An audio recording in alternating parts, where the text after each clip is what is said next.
Hello and welcome to Spinster's Library. I'm Claudia and in my head it's still Jane Austen July. And so today we are going to look at some book covers through the ages. This time we're looking at Pride and Prejudice by Jane Austen. This is part of a series of videos in which I look at interesting book cover designs through the decades, where we look at some of the more unfortunate sides of book cover design, with some gems thrown in there as well. We have a laugh, we're quite judgmental, we're all aware that we couldn't do a better job than these book cover designers. So if you're interested in previous videos where I do this, then go and check out the playlist linked in the description box. We're starting off with an absolute banger from 1929. I love this one. Look at Pemberley, majestic in the distance. We can just picture Elizabeth Bennet standing there as she realises just what she's missing out on. Genuinely, one of the most original book cover designs we'll be looking at today. This next cover from 1946 is a lot more traditional. We see some Regency gentlemen with big hats and feathers walking past some Regency ladies with big hats and feathers. But this next one from 1962, that is a whole mood. Elizabeth Bennet, I'm guessing, because, you know, she's the main character of this, in the foreground, looking like a gloomy runway model, and then a weird little scene in the background where we've got, well, presumably this is the scene at Lady Catherine de Bourgh's evening party where Elizabeth Bennet plays at the piano, and then Darcy goes over and sort of looms over her in what he presumably thinks of as a flirtatious manner. 1965, and this is our first Dell editions. I love Dell book covers. They tend to be so deliciously trashy. This one's almost disappointing in its banality. And so we'll waste no more time on it. Now this cover from 1967, that's the 1960s pulpiness that I was after. Look at Elizabeth Bennet in the foreground. This is straight up Brigitte Bardot in a silly hat. Oxford World Classics series has some of the most boring book covers out there, but this one from 1967 is kind of neat. It's very minimalistic in its approach, but I like the cover and I like the motif of dancing, which we know is so important in the book. This edition from 1968 features a dog whom I'm pretty sure does not appear in Pride and Prejudice. Correct me if I'm wrong. I think there might be some dogs running around various adaptations, but I don't remember a dog actually being in Pride and Prejudice. I say correct me if I'm wrong, as if you're not already typing away in the comment section. I love this cover from 1973 because of how much you can tell that it is from 1973. They gave Lizzie Bennet a bonnet and they gave Mr. Darcy a cravat, which is great from a historical accuracy point of view, but then they ruined that effect by making them both look like they're an ABBA. This next one is just adorable. Look at the big smile on... Is this Mr. Darcy? Or is it in fact Mr. Wickham? Is Mr. Darcy the horse guy in the background who's not looking happy that Elizabeth is in such close quarters with another guy? I like this one. It's got drama. It's got a definite 70s vibe. It's got two men in top hats, and I think that's as close as we'll get to any sort of historical accuracy in this image. This book cover design from 1978 has got distinctive Wordsworth Classics vibes, but it's not a Wordsworth Classics edition. This is from before Wordsworth Classics was a thing. But the aesthetics are definitely there. Incidentally, I did a whole video about why Wordsworth Classics book covers are so ugly, which I'll also link down below. I feel like if you enjoy looking at this particular cover, you'll like that one as well. Obviously, the cover itself is absolutely hideous, but can I just draw particular attention to the tagline? Moms fishing for husbands, but the girls are hunting for love. Imagine Lizzie Bennet calling Mrs. Bennet Mom. This 1980s edition has got a lot more of an austere look about it, and also features the motif of a peacock, which is very Regency and also somehow ties into Jane Austen's family crest or something or other. I definitely have not done the research for this video. I kind of like it. It's not that aesthetically pleasing. I think the proportions are a bit weird. Like, why squish all of the actual art in this book cover onto the bottom half of the cover. It's a bit disjointed, you know, you've got this lady, you've got the peacock, and you've got that random padlock, but it's not bad. This cover is also from the 1980s, and it's giving Cinderella's evil stepsisters. Nothing about this screams Pride and Prejudice to me. Here we've got a design from 1984, and this one actually looks like the cover designer paid attention to what the Regency might have looked like. Not sure about the moustaches. I'm trying to remember whether moustaches were a big thing in the Regency. However, look at the bonnet, look at the frilly front curls, look at the silly updo and the dress and the big bow under the chin and the scarf draped uselessly across this lady's elbows. I love this. It's a lot more class than you'd expect from a cover from the 1980s. What can I say about this one from 1986? We've got a very nervous looking Lizzie. We've got a very sassy looking Mr. Darcy. Good for them. And this cover design from 1987 is clearly trying to do a thing. Does it do it successfully? I'm not so sure. I like the font. Here we've got one from 1994, which is just lazy. I hate it. I don't want to look at this any longer. This one's from 1994, and as you can see, this edition was published by Marvel. I really love this. We've seen these sorts of modern takes on classic covers more in recent years. This one's from the 90s. I feel like this is definitely setting a trend. This is clearly inspired by something like Cosmopolitan, or, you know, one of those magazines that were ubiquitous in the 90s, telling you how to be a proper lady. I think it's absolutely precious. Imagine actually having to write an article called 17 Secrets About Summer Dresses. 17. This cover is from 1996, and you can tell because it's got big old Colin Firth and slightly smaller Jennifer Ely on it. This is obviously riding on the coattails of the success of the 1995 BBC miniseries.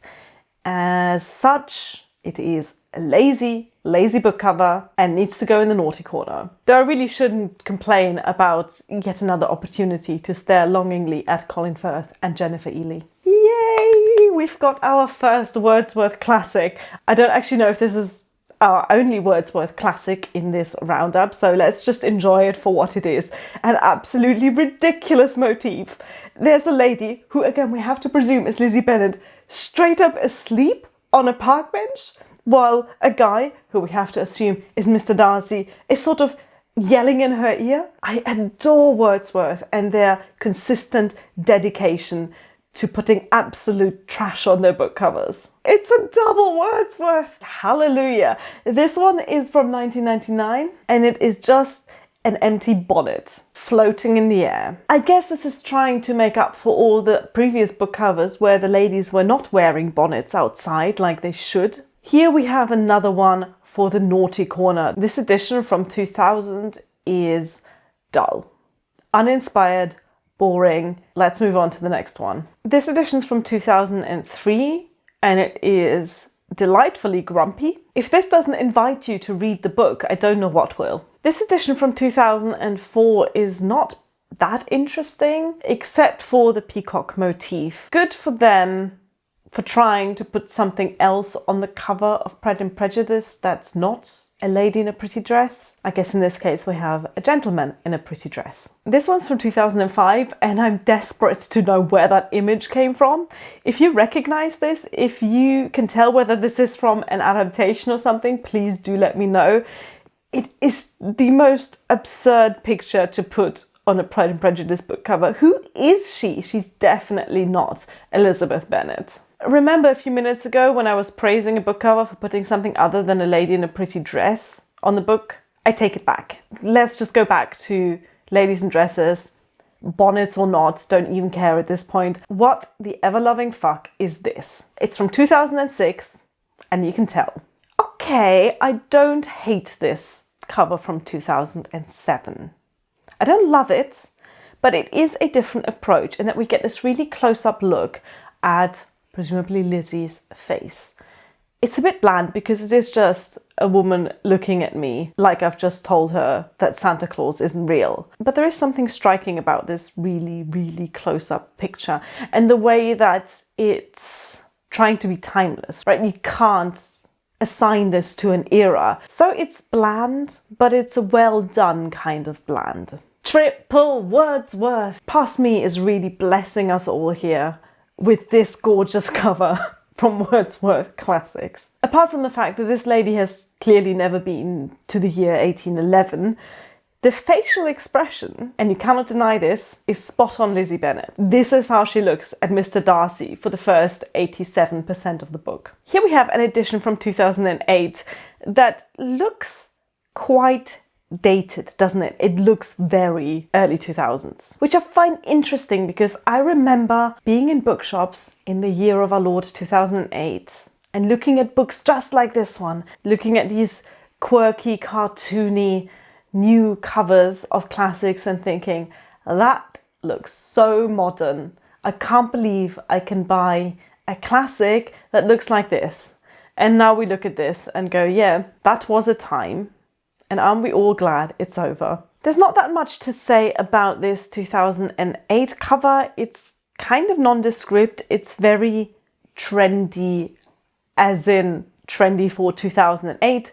It's got the little, I don't even know, rose petal, love hearts, dots, things around the outside. It's got a striking shade of green all over the cover. It's got that font and then the random motif of a bird cage with 5 birds in it. Do you get it? Like the Bennet sisters, because they're trapped in their own society as unmarried women of little means. This is really deep. This edition from 2009 follows a similar trend, but I think this does it better by having this weird focus on the legs of people dancing. I think this has a certain aesthetic value that the other 2 covers from 2008-2009 didn't. I wouldn't mind putting this on my shelf. This 2011 edition from Barnes & Noble is boring. So boring.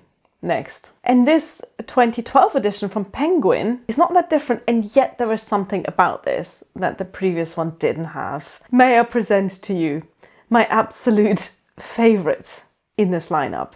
This is an edition from 2013, and it is part of a series of books called Pulp the Classics.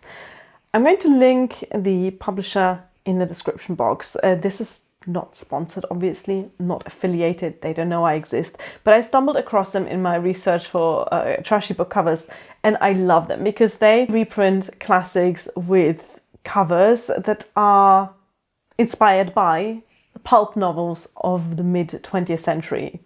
Full on with taglines, in this case, lock up your daughters, Darcy's in town, and this man who's clearly inspired by Colin Firth, smoking a cigarette, glowering at us. I love this. If I ever have a little bit of spare cash, I think I might just buy myself the whole line. They're extremely fun. Now we're in 2017 and we've got a smiling Lizzie Bennet with a looming Mr. Darcy. And what can I say? In a way, this is a very safe cover because we've seen at least 5 that look like this already. I'm over it. Here we have what I think is a really well done peacock motif cover from 2020. That shade of blue with the gold lettering and the gold accents on the peacock, I think it's pretty.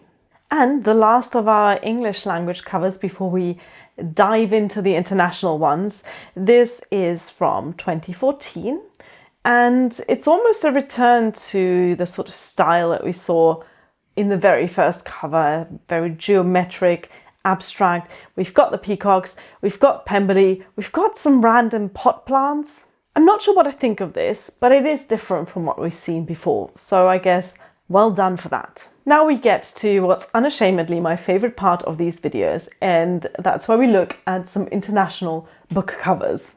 Because it's fascinating to see how classics are marketed in different countries. Here we have a Bengali edition from 1993. Apart from the fact this is clearly a Victorian image rather than Regency, it's not a bad cover, though I can't help thinking that this would be better suited to something like Jane Eyre or, one of the gloomier Victorian books rather than Pride and Prejudice. This Chinese edition from 2013 is fine. It definitely leans into the Regency aesthetic by having that bust with the sort of floral pattern and then that font that frankly I don't want to see anymore. However, this Chinese edition from 2017 is absolutely stunning, going really overboard on the peacock thing, but in a striking black and white.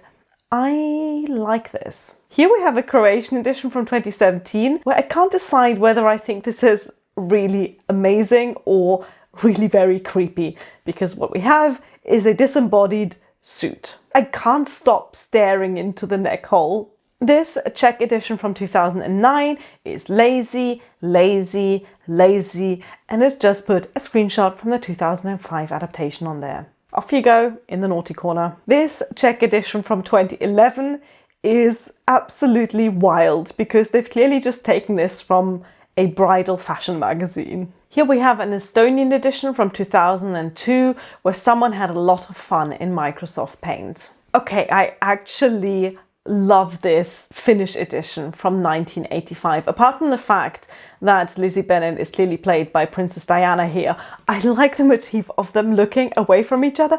It's such a standard rom-com pose, and yet this is the first time we've seen it, and it's so fitting. However, this Finnish edition from 1996 can fuck off to, you guessed it, the naughty corner. Here we have a French edition from 2005, and this one actually shows 5 girls, the 5 Bennet sisters. I like this as a motif because this book is about the sisters almost more than it is about the romance. This French edition from 2010, on the other hand, is absolutely bonkers. Why do we have 4 bridal finger puppets? What happened to the 5th? This makes absolutely no sense to me. Who are the 4? This French edition from 2020, which puts a Vivienne Westwood Marie Antoinette spin on Pride and Prejudice? Why the hell not? Here we have a Georgian edition from 2014, which does not look like Pride and Prejudice, but I appreciate the knitwear. That's some good looking fisherman rib you've got there, lady. We're getting to some German covers, also known as the most boring book design in the universe. And here is example 1. I never found these types of covers appealing in bookshops. And I might be reading too much into this, but I feel like with classics in the German literary space, there is a very clear distinction of these are books that you read because you want to be educated. These are books that you read because you need your mind stimulated, rather than these are books you read for fun. And therefore, fun is pretty much forbidden on German classics book covers, lest you are tricked into believing that a story like this might be entertaining. Though, to be fair, this German edition from 2013 at least tries. It doesn't succeed, but it tries. This German edition from 2019, on the other hand, tries to spin the story as gritty. Why?